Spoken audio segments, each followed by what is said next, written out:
અરવલ્લી જિલ્લાના મોડાસાની પેલેટ ચોકડી પર સર્જાયો ગમખ્વાર અકસ્માત। એક ટ્રક ચાલકે બાઇક પર બેઠેલા પરિવારને મારી ટક્કર।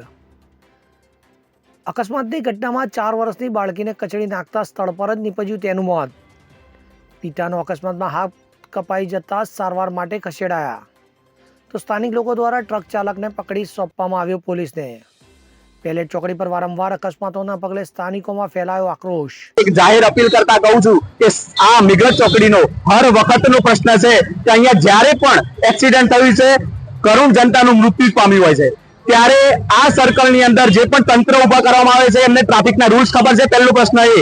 બીજો પ્રશ્ન કે જો પ્રશ્ન ખબર હોય તો દર વખતની આવા પ્રશ્નો જ્યારે બનતા હોય છે ત્યારે એક્સિડન્ટ થાય એમાં મૃત્યુ પામતા હોય છે, તો તંત્ર જ્યારે અહીંયા હાજર હતું તો શું કરતું હતું?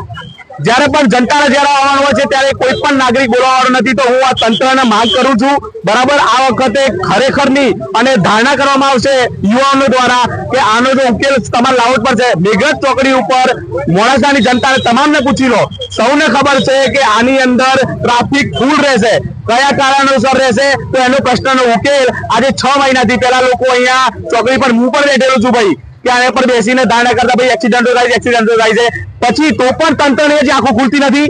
આજે એક કરોડ બાળકીનું મોત એક હરિયાણાના ટ્રક ડ્રાઈવરે કરી નાખ્યું, બરાબર। આજે એના નતા ઉપર જવા દેવાના, પણ પોલીસ તંત્ર ભલે પાર્ટી આજે ચાલતી હોય, અંદર તંત્ર શું કામ કરે છે એનો જવાબ આજે તમામ કલેક્ટર સાહેબ અને એસપી સાહેબને આનો જવાબ આપવો પડશે।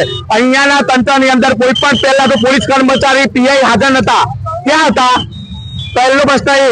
બીજો કે આ જનતાને તમે જુઓ તો ખરા, આ બેસા આજે જેનું મોત થઈ ગયું અને ઘરની આમ કેવું અમને થાય છે, એ બાળકીની લાશ ઉપડીને ત્યારે અમે જોયું છે ભાઈ કે ભાઈ એની હાલત કેવી હતી, એનું મોત કેવું નીકળ્યું છે, એવું તો તમારી તો આખું ખુલવી જોઈએ કે નહીં?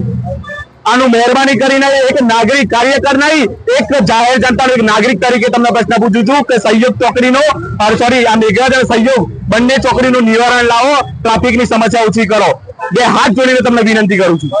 હવે જુઓ દેશ દુનિયાની તમામ ખબરો તમારી આંગળીના ટેરવે। ઉઠાવો મોબાઈલ અને ગૂગલ પ્લે સ્ટોર પરથી ડાઉનલોડ કરો અમારી CN24 ન્યૂઝ મોબાઈલ એપ।